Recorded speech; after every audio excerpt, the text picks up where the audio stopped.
Bonjour, bienvenue dans la série sur les bases de la mécanique quantique.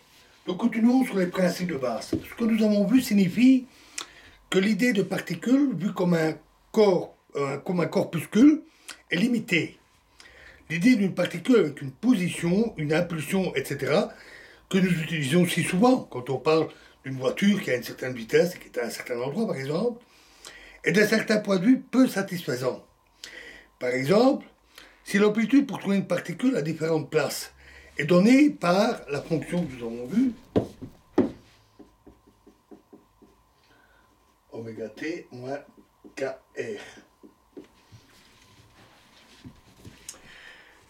dont le carré du module est constant.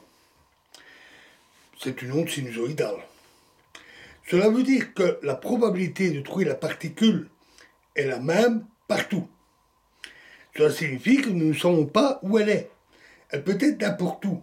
Il y a une grande incertitude sur sa position, ou plutôt une indétermination. Cette incertitude ne résulte pas d'un problème de mesure ou d'un manque de connaissance. Par contre, si la position d'une particule est plus ou moins connue, et si nous pouvons la prédire avec une précision acceptable, alors la probabilité de trouver la particule en différents endroits doit être confinée dans une certaine région, dont nous appellerons la longueur delta x, comme nous l'avons déjà fait. En dehors de cette région, la probabilité est négligeable ou nulle. Mais cette probabilité est le carré du module d'une amplitude. Et si le carré du module est 0, l'amplitude aussi est 0.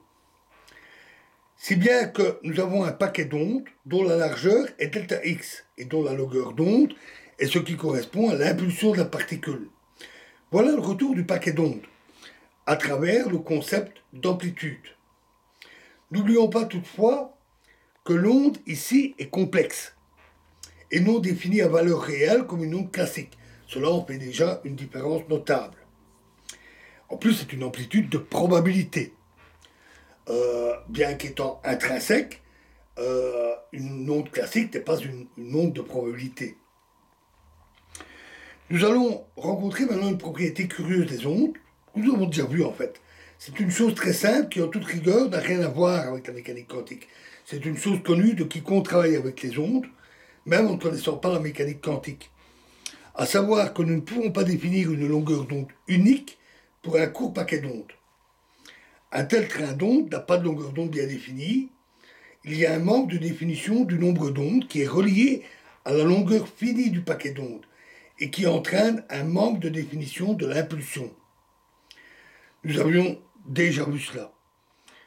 Nous allons illustrer cette idée par deux exemples pour voir le pourquoi de cette incertitude sur la position et ou l'impulsion si la mécanique quantique est correcte. Cela complétera nos raisonnements sur le principe de la détermination, cette fois dans le cadre des ondes d'amplitude. Et nous verrons cela dans la prochaine vidéo. Je vous remercie.